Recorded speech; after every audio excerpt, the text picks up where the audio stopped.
sredo ob 17.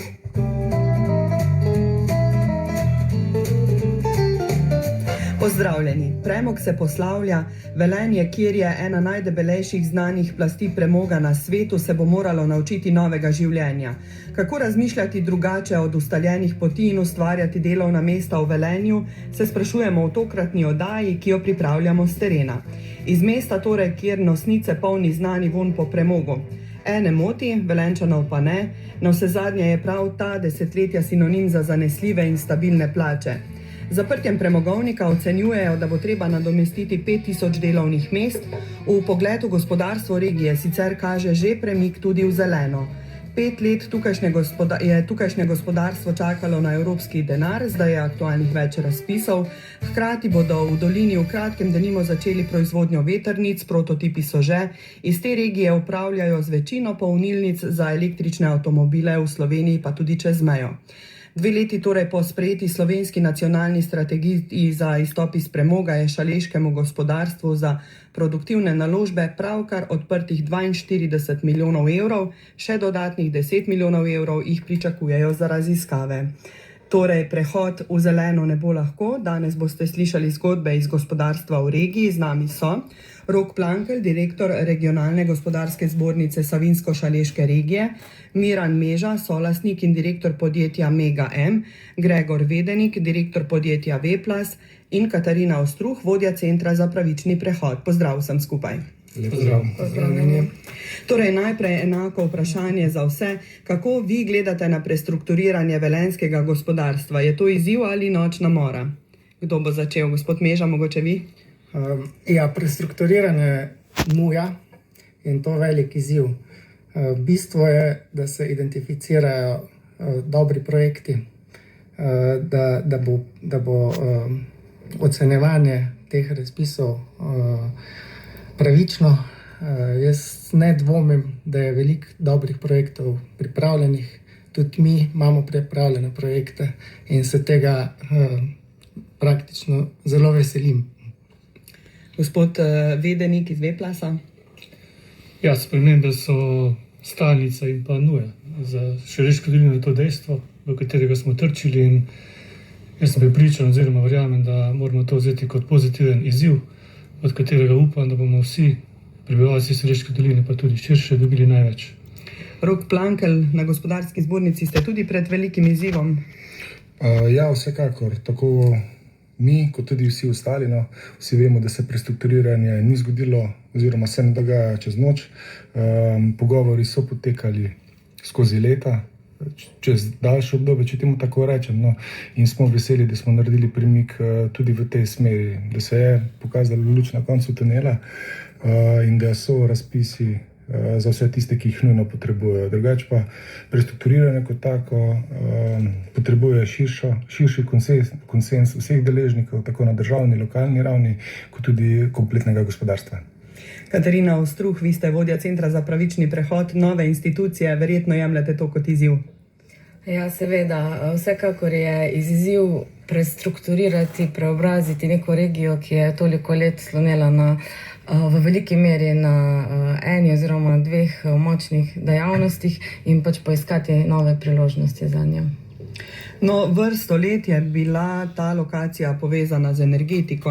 Ohranitev energetske lokacije je ena ključnih teženj tako iz doline. Že pred časom pa so tudi odločevalci pritrdili, da je tudi njihova želja ohraniti energetsko lokacijo.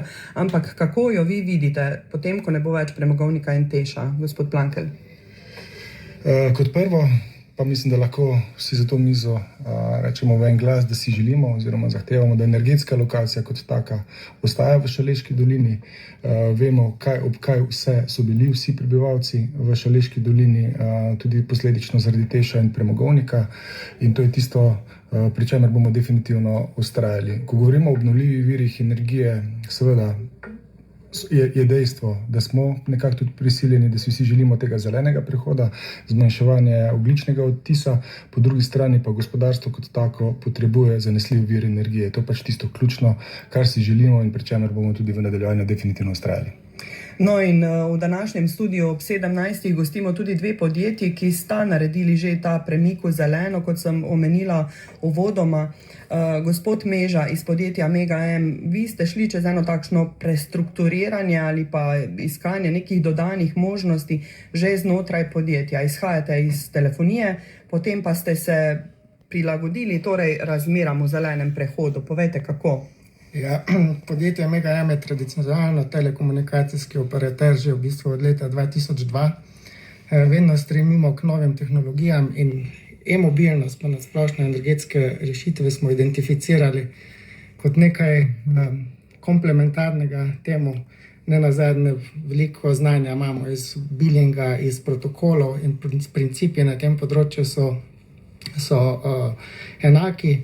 In to gre zelo v korak z našo strategijo, da mislimo trajnostno. Že prej smo kot telekomunikacijski operater bili ogljično nevtralni z svojimi proizvodnimi viri in z področjem e-mobilnosti in energetskega menedžmenta. To nadgrajujemo. Tudi nenehno ozaveščamo zaposlene.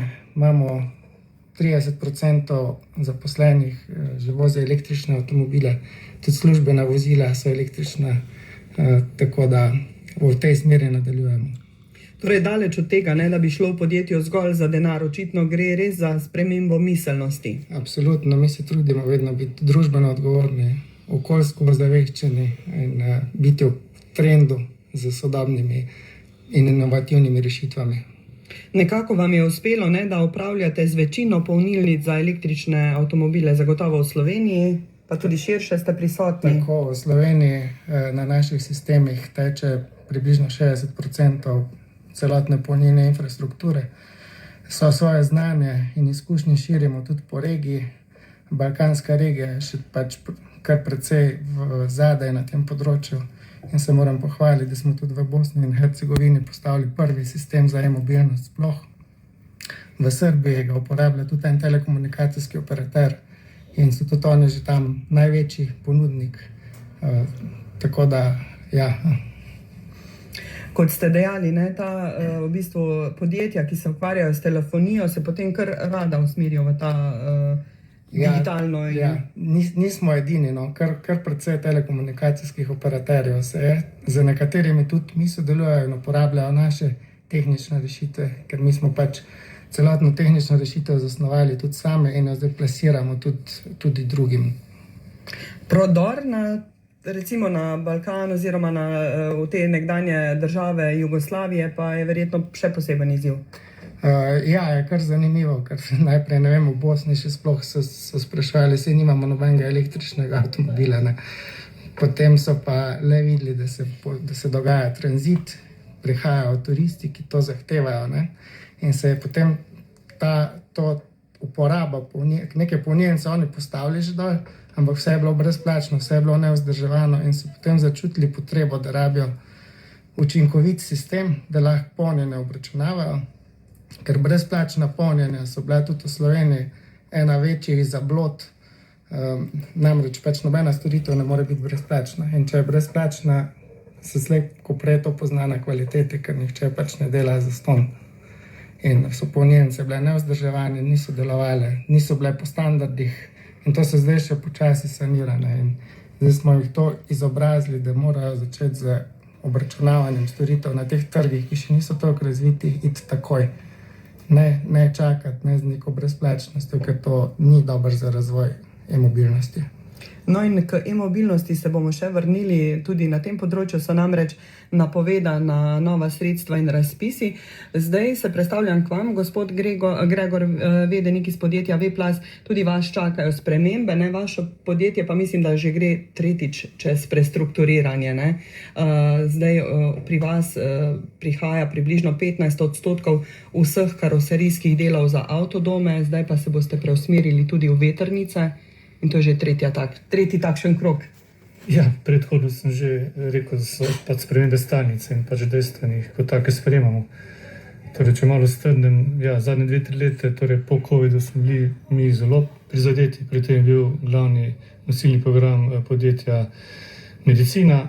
Potem po COVID-u pa je bil zelo negativni učinek, ki smo iskali tržne priložnosti in eno kot tako smo našli v avtodomih. Tako da ja, res, danes mislim, da s ponosom rečem, da okrog 15% vseh strukturnih kosov na avtodomih, ki jih vidite, je izdelano v Veplasu v Šaleški dolini.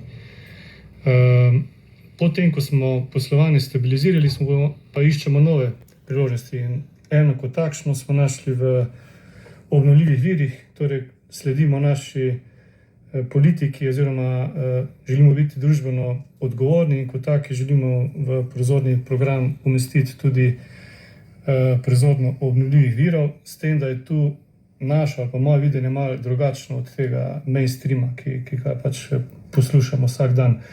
Torej naša rešitev, torej v našem primeru vertikalna vetrna turbina je del ekosistema, ki združuje različne rešitve. Torej imamo vetrno energijo, imamo solarno elektrarno in imamo nek software, ki so to energijo plasira v baterijo in kasneje v grid. Torej je skupek več rešitev, ki mislim, da imajo več logike, kot pa samo posamezne rešitve, torej da na vse strehe v Sloveniji montiramo solarne panele, da tudi same vetrna elektrarna kot taka ni samozadostna, potrebuje nek primarni vir. Torej mi smo to pogledali, kaj je narobe, oziroma kje mislimo drugače, združili več rešitev in mislimo, da je to prava pot za razvoj Evrope na področju samozadostnosti in pa energetske stabilnosti. Tukaj sodelujete, ne, tudi v okviru tega norveškega mehanizma? Ja, res je. Tu je sami kot taki, kot srednje veliko podjetje, ki zaposluje 250 delavcev, si zelo težko privoščimo, da tak projekt sami sfinanciramo, pa ga tudi plasiramo na trg. Tako tu res z veseljem sporočam, da smo našli norveškega partnerja, ki vse te druge rešitve razvija in aplicira, torej Veplas kot tak je odgovoren za vetrni generator. Tu imamo tudi največ kompetenc z področja kompozitov in pa seveda si poslovno tveganje delimo. In tudi dostop do kupcev je tako veliko lažji. Tako da primarno je ta produkt v prvi fazi namenjen za Skandinavijo, ZDA, Kanado. Seveda si pa želimo ta izdelek čim prej videti tudi v Šaleški dolini in pa v Sloveniji. Ampak primarno v prvi fazi na ciljne trge, kot sem jih predhodno definiral. Ker smo radio, videla sem te vaše nove vetrnice, izgleda povsem drugače, kot je trenutno podoba o vetrnicah, ki jo mi poznamo. Ja, ker je tudi koncept drugačen. Torej, temeljni koncept tu je, da vse, kar proizvedeš, akumuliraš v baterijo in prodaš končnim uporabnikom. To vem, da gre za vertikalne vetrne turbine, kjer je elisa okoli 3,2 metra. Torej gre za manjše sisteme, ki jih lahko tudi enostavno umestiš v prostor. In mislim, da so idealne za države tipa Slovenije, recimo, torej, kjer je prebivalstvo dokaj razpršeno, kjer ni treba graditi elektrosistema do vsake hiše konkretno. Torej, konec koncev pa mislim, da je pa pravica vseh, oziroma državne Slovenije, da je energetska oskrba enakomerna vsem. To danes ni. Če gledamo že v Velenju ali pa tudi druge, če želimo aplicirati sončno elektrarno, mislim, da je večina teh vlog negativnih. Torej je kar velik finančni del bo treba nameniti, da bomo distribucijo uredili ali pa aplicirali take rešitev, v katerimi stremi Veplas. Sami ste dejali, najprej ste bili v medicini, zdaj kompoziti, po novem vetrnice. Ne? Mislim, da ste v eni fazi celo dejali 40% so padli prihodki podjetja v enem trenutku. Ja, v bistvu so strmoglavili, ne zaradi tega, ker trg ne bi potreboval teh izdelkov, torej konkretno Veplas je še vedno največji evropski proizvajalec medicinskih kadi za nego. Ti izdelki enostavno v času covida so bolnice zaklenile vrate in smo mogli hitro reagirati, pa se preusmeriti na druge trge. Konkretno pri nas smo našli to priložnost pri avtodomih, ker smo že predhodno, je naš dolgoletni partner podjetja Carthago, ki ima tudi 2 tovarne v Sloveniji. No, danes pa so naši partnerji Trigano kot največji akter na tem trgu, tudi lastnik Adrie, Hajmer oziroma Lajka, tako da v bistvu vsi ti pokrijejo okrog 80% trga in kot sem rekel, za 15% teh najbolj idočih avtodomov Kos izdeluje V+. No, vi imate doktorat iz strojništva, ne, pa vendarle, kot kaže, znate preživeti tudi take turbulence v podjetju, ne, v gospodarstvu. Ne vem, če je doktorat strojništva to ključen, pač še enkrat, spremembe so stalnica, mislim, da jih moraš vzeti pozitivno, ker so dejstvo, jamranje nič ne pripomore, tako da sem prepričan, da to ni zadnja sprememba, ki smo jo izvedli, pač vsak dan nova priložnost. Enostavno pa ni, to pa zagotovo. Rok Plankelj, direktor Gospodarske zbornice, zdaj v studiu sedita predstavnika dveh podjetij, ki znata videti naprej, ne, se pravi, ki nekako utirata pot tudi zelenim energijam. Kako pa vi na Gospodarski zbornici ocenjujete stanje gospodarstva v Šaleški dolini, torej v kakšni kondiciji gre v prestrukturiranje? Vesel sem, da so med nami tudi podjetja, kot sta V+ in Mega M, ki sta razmišljala, če temu tako rečemo, o diversifikaciji še pred samim prehodom oziroma še pred tem, kar nas čaka. Jaz mislim, da nas to čaka vseeno, tudi vse gospodarstvenike, tudi samostojne podjetnike kot take. Drugače pa gospodarstvo v regiji kot tako, kljub vsem hujšim ujmam, poplavam, ki nas je prizadelo v lanskem letu, je stabilno. No. Število samostojnih podjetnikov se je povečalo, prav tako se je povečalo število gospodarskih družb. Čisti prihodki od prodaje so in pri SP-jih in v gospodarstvu nasploh narasli, tudi dodana vrednost samih družb se je povečala. Je pa tako, kot sem že tudi uvodoma povedal, še to ne pomeni nič. Ključni izzivi so pred nami in predvsem tista dobra sinergija vseh ključnih deležnikov. Gospa Katarina Ostruh, Center za pravični prehod. Torej, omenili smo 42 milijonov evrov je samo za gospodarstvo, to je v okviru enega širšega razpisa, kjer si deli Velenje, torej skupaj z Zasavjem, 77 milijonov evrov evropskega denarja. Povejte, na katere razpise lahko računa šaleško gospodarstvo ali pa kaj lahko pričakujejo? Torej, gospodarstvo trenutno v času snemanja te oddaje najbolj pričakuje razpisi Sklada za pravični prehod. Projektne ideje so se nabirale, kot smo že prej omenili, veliko časa in nekatere so vmes že tudi realizirane, ker enostavno je časovna komponenta tako dolga. Tako da ta razpis je prvi, ki bo namenjen v bistvu samo podjetjem v tej regiji. Medtem ko potem seveda lahko kandidirajo podjetja še seveda na vsa druga sredstva, ki jih ima na razpolago Ministrstvo za gospodarstvo in pa seveda tudi na različna evropska sredstva. Ker za celotno prestrukturiranje, se pravi, kjer je gospodarstvo samo del širše zgodbe, so pa tudi številke povsem drugačne, a ne? Ja, res je. Skupno je za to regijo iz Sklada za pravični prehod namenjenih 174 milijonov evrov za različne ukrepe.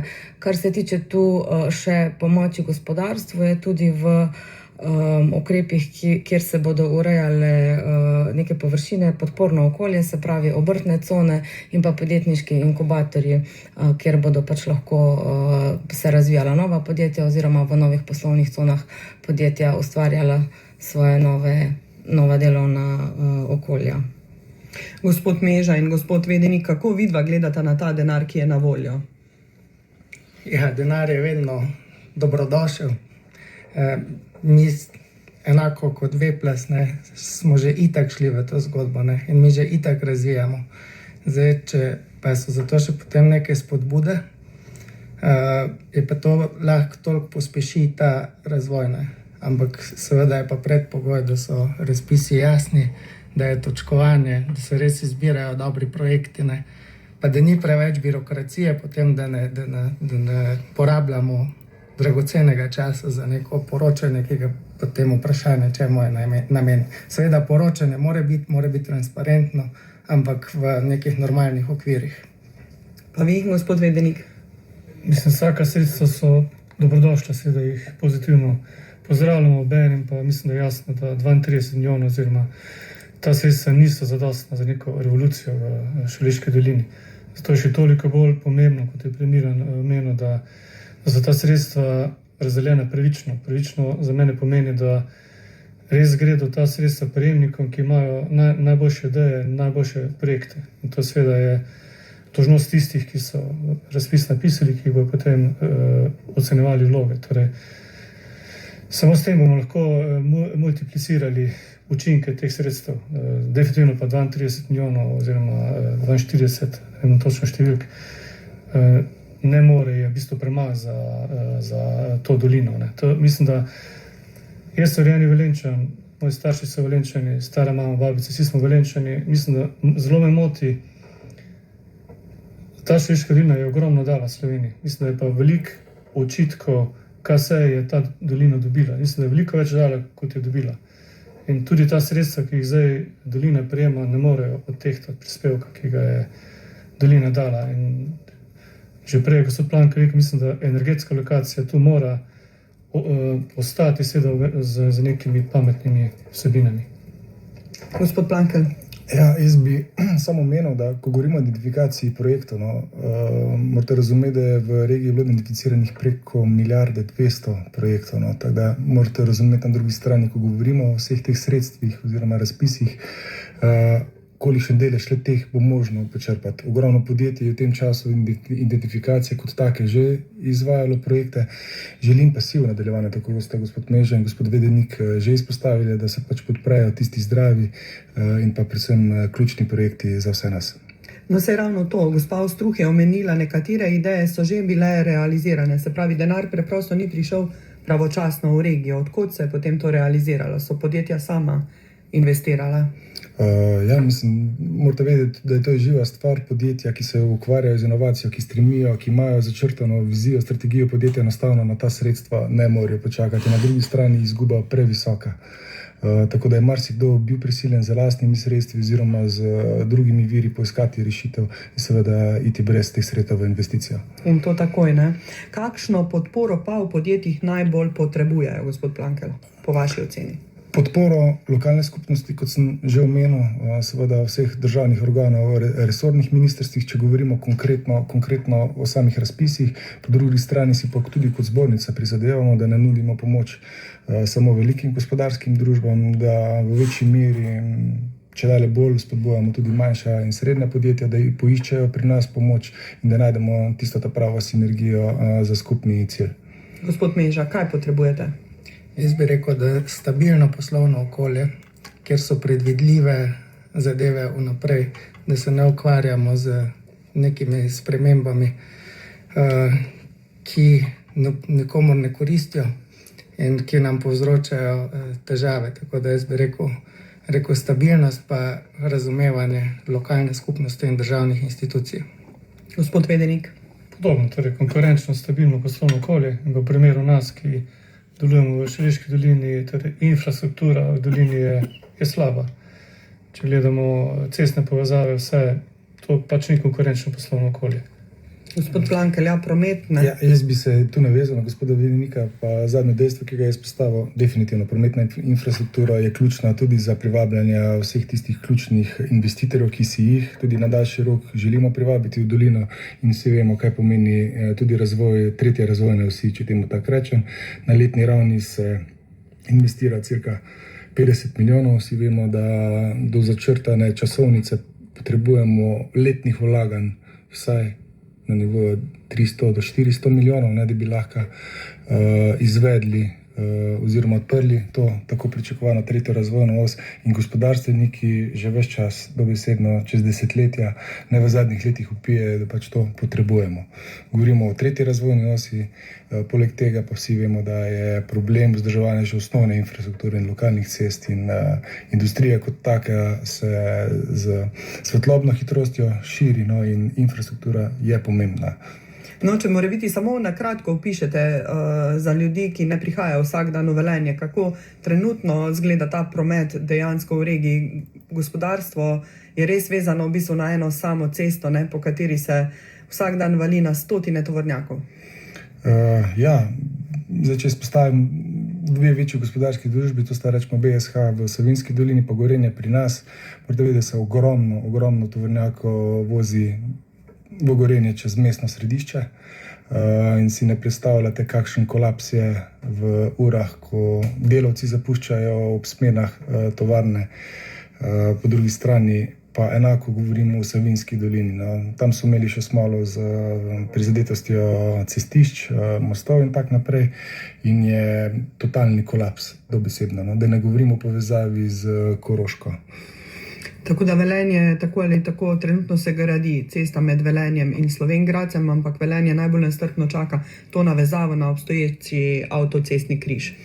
Ja, mislim, kolikor sem seznanjen, pa bom rekel, da še največ aktivnosti se je še tako izvedlo pri nas, ampak dokler ni vse skupaj zaokroženo, dokler ni soglasi vseh deležnikov, ki so tako ali drugače vključeni v ta priključek, no, na glavno žilo, če rečem, bo še kar nekaj časa preteklo, si pa vsi želimo, da bo zdravi in pa čim prejšnji zaključki.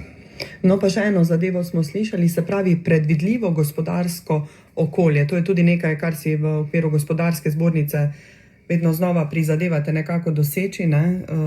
Tukaj zdaj nimamo ravno podjetij, ki so energetsko potratna, pa vendarle je lahko tudi to v regiji velika težava, ne? Se pravi že sami energenti in potem vse ostalo. Ja, dinamika je zelo velika, če temu tako rečem. Vsi vemo, kakšne so geopolitične razmere in zadeva se spreminja iz dneva v dan. Kaj nas čaka jutri še dejansko, tudi danes nihče ne ve. Vsi vemo, da je gospodarstvo kot tako že tako ali tako nekonkurenčno napram ostalim državam, ne govorim o regijah, ampak ostalim državam. In tu nas res čaka in tu bi si želel tudi strani ministrstev res posluh za gospodarstvo. Včasih smo res tako kot tisti ne pridi ga, ne bodi ga treba iz ozadja, no, premalo kakrat uslišani. Dejstvo pa je, no, da vse te dajatve, da davčne obremenitve bremenijo vse nas in ko pride iz danes na jutri, tudi zelo težko podjetja planirajo vse te stroške, ko so jih deležni čez leto. Tudi omrežnine bi lahko precej zapletle situacijo. Seveda, omrežnine so tiste, ki nam po sedanjih podatkih nekako pirajo z mesecem julijem. Mi smo v sklopu gospodarske zbornice izvedli eno obširno anketo med gospodarstvom in so tudi do 300 do 400% večje dajatve, podražitve in to so vsi tisti neplanirani stroški, ki jih gospodarstveniki, gospodarske družbe kot take niso mogle pravočasno planirati. Gospa Ostruh, uvodoma sem omenila 5000 delovnih mest, je tista številka, s katero se vedno operira pri iskanju rešitev prestrukturiranja v dolini. Mogoče opišite, kako si predstavljajo teh 5000 delovnih mest, na kaj vse je to vezano? Ja, torej ta številka je sestavljena trenutno iz trenutno 2500 zaposlenih na premogovniku Velenje in v termoelektrarni Šoštanj. In pa ocenjuje se, da je tu še potem 2500 delovnih mest, ki so v povezanih družbah teh obeh podjetij. Zdaj potrebno je seveda poiskati neka nova delovna mesta in pa priložnosti za ljudi, ki delajo tam. Moramo vedeti, da imajo zelo specifične tudi lastnosti. Kar se tiče izobrazbene strukture, gre tukaj za v večini zaposlene s 4. in 5. stopnjo izobrazbe, za povprečno 20 do 25 let delovne dobe, pri čemer obstaja tudi en zelo velik izziv, kako jih sploh motivirati in pa nagovoriti, naprimer, k prekvalifikacijam, se pravi, da se usposobijo za opravljanje nekih drugih nalog. Hkrati je potrebno ta izobraževanja izvesti, prekvalifikacije v času, ko oni še v bistvu aktivno delajo na svojih delovnih mestih, kar je pa spet težko, ker to so triizmenska dela, delovni časi, se pravi, se zelo težko potem oklaplja tukaj na eni strani potreba delodajalca, na drugi strani pa izvajanje enega takega programa. Po drugi strani je treba tem ljudem tudi poiskati neke ustrezne programe, se pravi tako glede na njihove lastne želje, kot pa tudi na potrebe, ki jih ocenjujemo, da bodo v regiji v prihodnje. Se pravi, kateri pač bodo tisti poklici, ki bojo omogočali zaposlitve. Ne smemo pa pozabiti tudi na višino njihovih dohodkov, se pravi, zaposleni v premogovniku delajo v izjemno težkih razmerah in so zato dobro plačani. Seveda ob prehodu na svetlo iz jame je zelo težko zagotoviti, v bistvu skoraj nemogoče, takšne plače, kot pa jih imajo danes. No, gospod Plankel, ravno če gledamo širše, kako na gospodarski zbornici gledate na te možnosti nadomeščanja vseh teh delovnih mest? Vedno govorimo o zaprtju Teša pa premogovnika, se pravi, smo pri velikih, potem pa manj pogosto pa ravno v tej mreži nekih srednjih oziroma manjših podjetij. Jaz mislim, da je Katarina zelo dobro povzela in izziv je, se pravi, da nekako nadomestimo, po drugi strani pa tudi bojo mala podjetja, ne vem na kak način, rasla sočasno oziroma zaposlovala ves ta viška kadrov, tako da tu je definitivno izzivno in se bojim, da srednja in mala podjetja kot taka ne bodo mogla zaposliti oziroma prezaposliti. Če se pa malo navežem na vse tiste v premogovniku, jaz mislim, da imajo ogromno kompetenc, da je kader kot takšen dobro kvalificiran in da lahko deluje na sektorjih, na katerim primanjkuje kadra. No, vsi se soočamo s pomanjkanjem kadra že danes, vsi se soočamo z problematiko zaposlovanja tujih delavcev, z vso to nepotrebno birokracijo in jaz upam, da bomo tudi na tem področju naredili premik v pravo smer. No, danes gostujemo v prostorih regionalne gospodarske zbornice tukaj v Velenju in ravno vi ste nekako naredili tudi en takšen premik, tudi bolj v neformalno srečevanje ravno teh manjših in srednjih podjetij. Sezona gre k koncu, teh srečevanj, pa se mi zdi, da ste tudi naredili en takšen napredek, no? Ja, res je. Mi smo se zavestno odločili, da smo šli v organizacijo teh kratkih jutranjih srečanj, imenovanih poslovni espresso, ki so dejansko namenjeni vsem. Zelo veseli smo vseh teh manjših pa srednjih podjetij oziroma gospodarstvenikov kot takih in tam nekako nakazujemo na primere dobrih praks, se spoznavamo, iščemo sinergije. Konec koncev je to tudi odraz zadnjega srečanja, ko smo dobili enega večjih podjetij v regiji, pa nekako povezali z sinergijo v konzorciji tudi vse ostale lokalne podjetnike. To je tisto pač, kar šteje in čemur mislim, da moramo stremeti tudi v prihodnje. No, a lahko še morebiti vi malo povzamete, cela kopica ideje tudi mogoče za te opuščene premogovniške rove, da bi se gojila celo hrana notri, smo slišali ravno na teh srečevanjih, pa menda so tudi dogovori že kar konkretni, še mogoče kaj takega naštejete? Ja, ko ste omenili, seveda, vsi ti zapuščeni rovi so primerni in na enem od teh poslovnih espressov se je predstavilo tudi podjetje Graška, ki je izpostavilo poslovno idejo, na kakšen način bi lahko vse te degradirane površine oziroma zapuščene rove tudi izkoristili za gojenje gob oziroma vsega ostalega, kar oni pridelujejo. Seveda si želimo, predelovalna industrija kot takšna je nekoliko zapostavljena in seveda smo veseli vsake take ideje, vsakega inovativnega podjetnika, ki stremi in gleda tudi v to smer. Ja, in torej, katera pa so ključna področja, recimo zdaj smo našteli nekaj idej, katera pa so ključna področja, ki bi lahko predstavljala temelj v tej novi regiji, po vašem mnenju, gospod Plankel? Jaz mislim, da podjetja, ki stremijo viziji in pa dobro začrtani strategiji, ki ustvarjajo delovna mesta za višjo dodano vrednost, mislim, da so tudi sogovornika, sta oba dva danes taka tu, ki to počneta. Po drugi strani vemo, da se v dolino selita dva farmacevtska podjetja, ki bi tudi ustvarjala se pravi delovno mesto za višjo dodano vrednost in ki tudi obljubljata nekako zaposlitve do zaključka oziroma do zaprtja premogovnika cirka 1000 delovnih mest. Kateri sta te podjetji že lahko povemo? To sta podjetji Vonfarma in pa Ergofarma, ki sta že tudi zelo daleč za izgradnjo samih objektov v industrijski coni v Velenju. Katarina Ostruh, vlada je sprejela območni načrt za pravični prehod. V njem med drugim piše, da lokalno prebivalstvo nima izrazite podjetniške miselnosti in ni pripravljeno spreminjati kariernih poti, kar je posledica premogovništva. Ja, nekaj o tem sem že predhodno govorila, o sami motivaciji zaposlenih, oziroma, če rečem na drug način, nekako so bila v preteklosti delovna mesta kar na dlani, že kam pač, kje se bo dalo pač zaposlovati. In mogoče tudi je to botrovalo temu, da so se ljudje pač počutili varno in iz tega stališča niso razmišljali o nekih svojih poteh.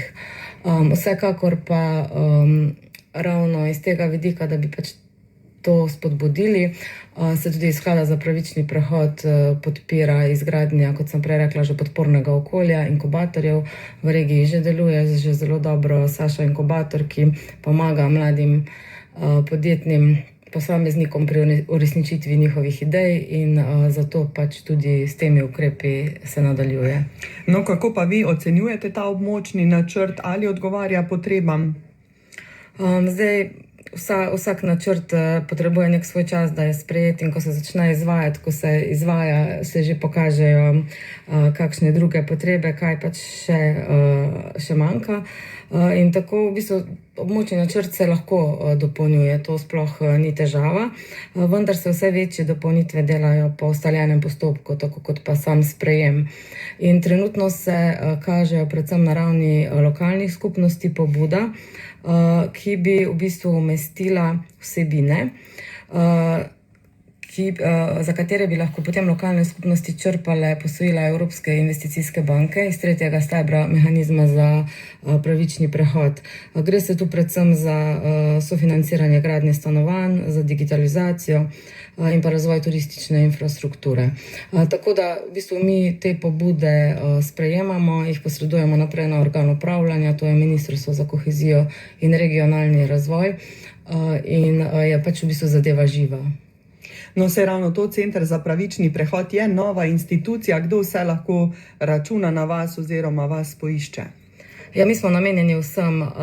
Pravični prehod pomeni, da v bistvu nihče ni zapostavljen, predvideva zelo veliko mero vključevanja vseh, od posameznikov, podjetij, javnih zavodov, lokalnih skupnosti, sindikatov, medregijskega in pa tudi mednarodnega povezovanja. Tako da center je v bistvu glavna vstopna točka za prijavitelje projektov. Naša naloga je iskanje sinergij, mreženja partnerstev, tako da vsakdo, ki ima idejo, ki mogoče ne najde ustreznega sogovornika, je vabljen k nam. Potem naša vloga je informiranje o samem procesu, o možnostih črpanja sredstev.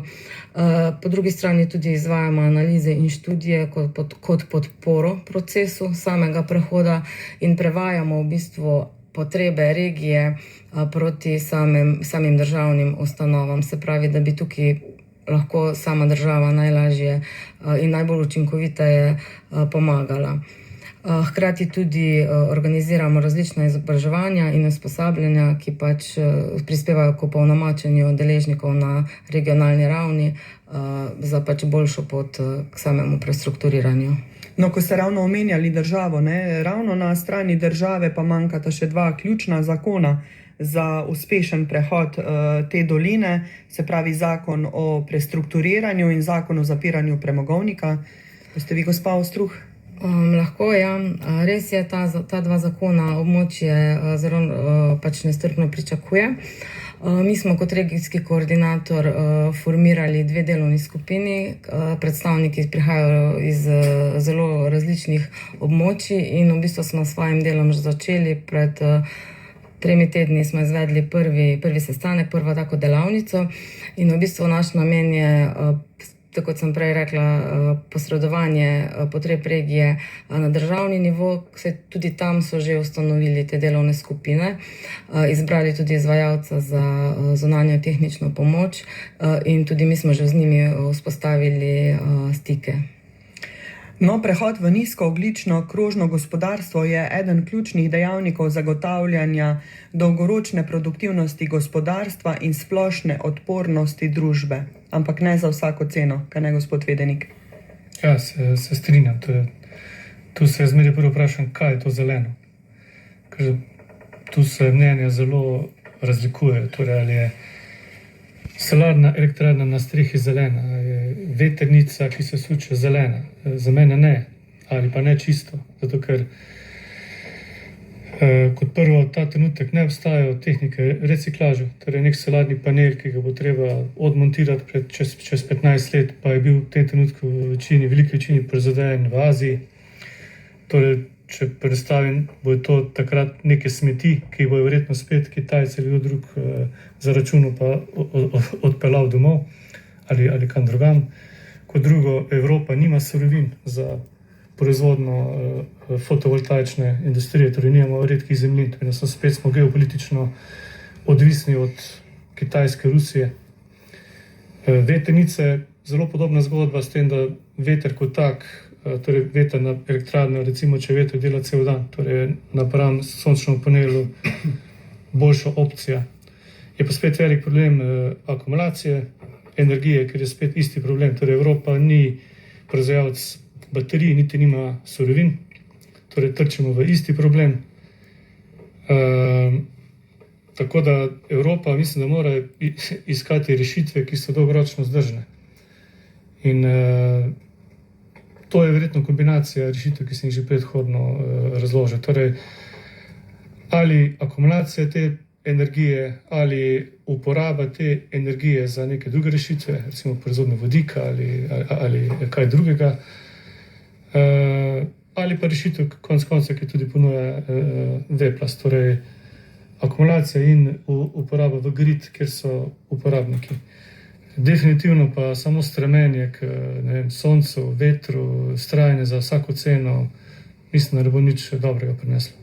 Gospod Meža, kako pa vi gledate na to? Ja, mi se moramo zavedati, da sončne elektrarne lahko naredijo včasih več škode zelenemu prehodu kot koristi. In tukaj je kar manjka ali pa je pomanjkljiva strategija.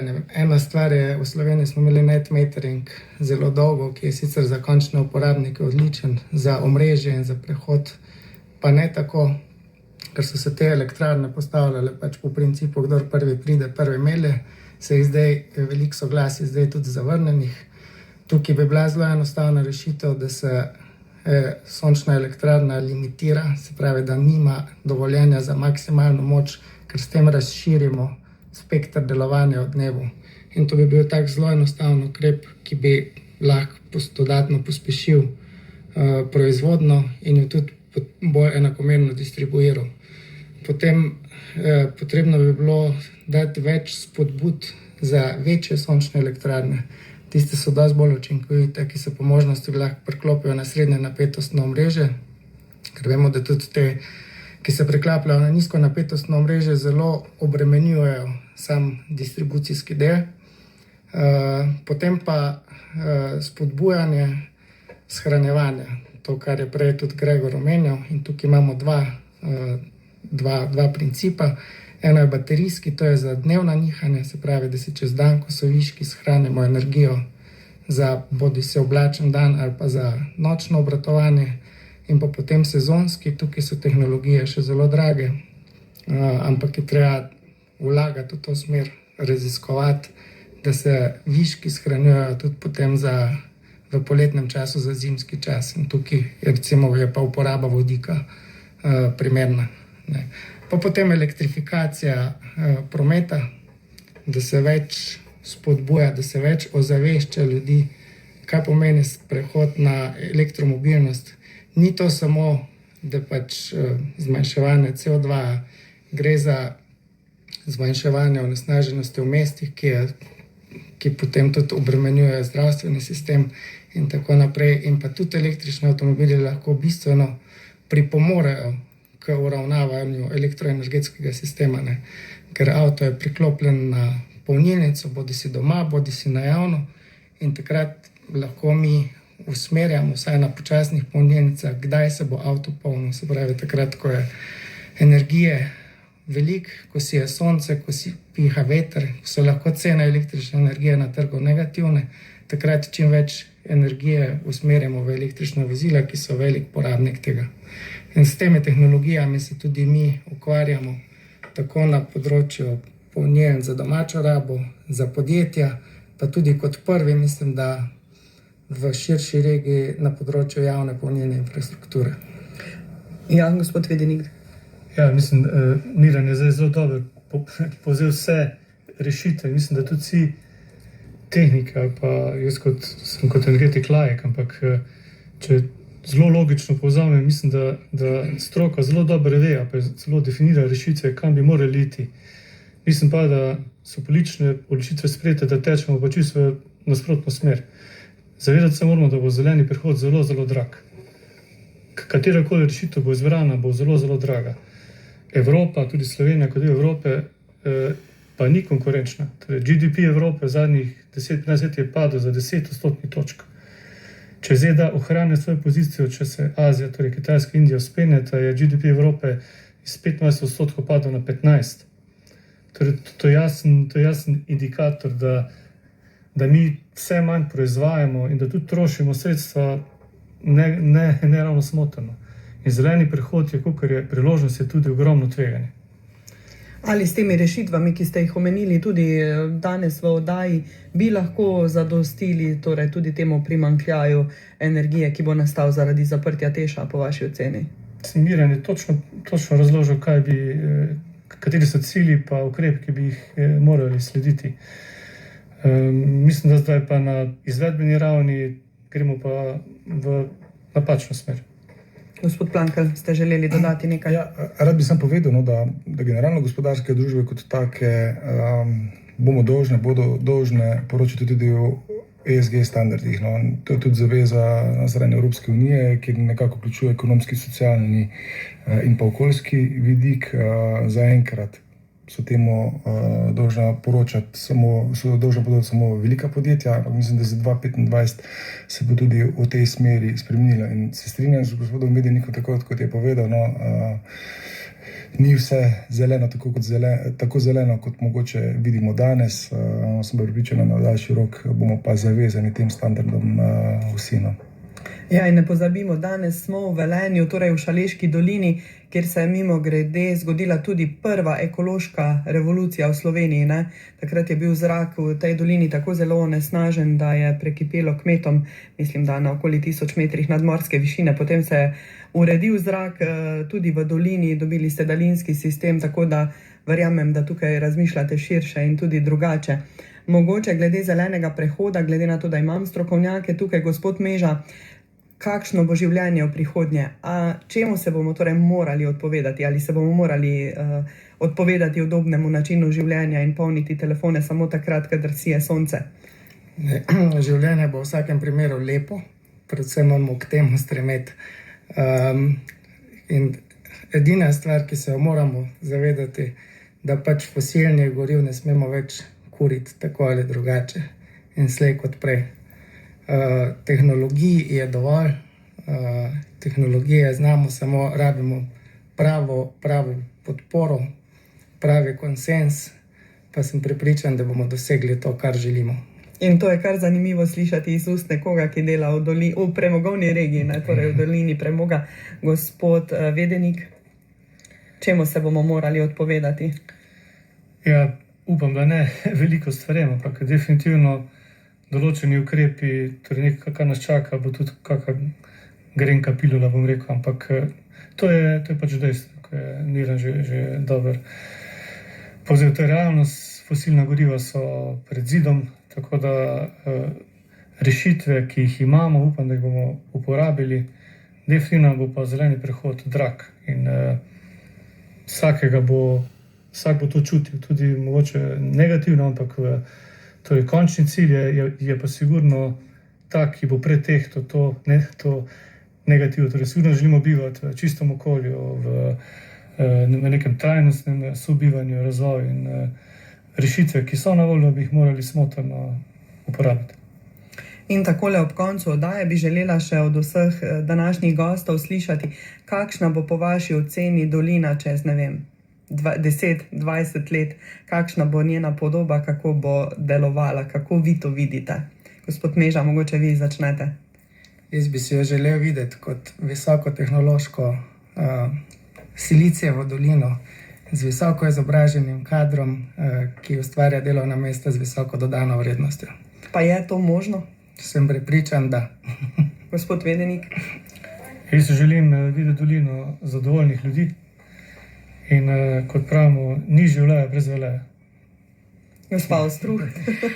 Predvsem mislim, da bo naše okolje v prihodnosti zelo prijetno za življenje z visoko kakovostjo okolja, vseh drugih storitev, tudi se pravi zagotavljanjem delovnih mest, kot pa tudi ostalega, od otroškega varstva, izobraževalnih programov, športa, kulture, vseh storitev, ki v bistvu nam lepšajo življenje. In to je že zdaj v Velenju en takšen standard, ne, ki ga zavida marsikatero drugo mesto. Ne. Ob premogu ste znali nekako zagotoviti tudi te druge vidike.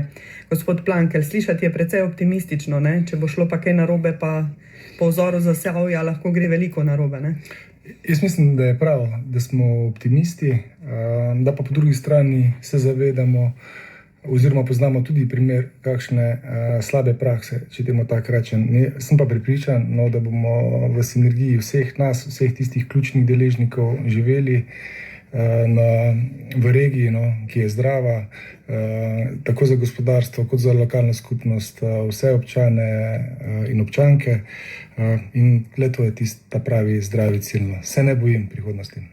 No, brez dvoma pa bo potrebnih še veliko idej, volje in vztrajnosti za uspešno prestrukturiranje Šaleške doline. Sogovornikom hvala za sodelovanje v naši terenski oddaji Regionalni gospodarski zbornici za gostoljubje. Velenje je na podobni prelomnici kot pred skoraj 140 leti, ko je rudarske posesti v dolini kupil slavni graditelj železnic, ki je postal prvi lastnik velenjskega premogovnika, to je bil Danijel Lap. Za zvok v terenskem studiu pa je skrbel David Lap. Enak priimek pa je zgolj naključje. Lep pozdrav iz Velenja.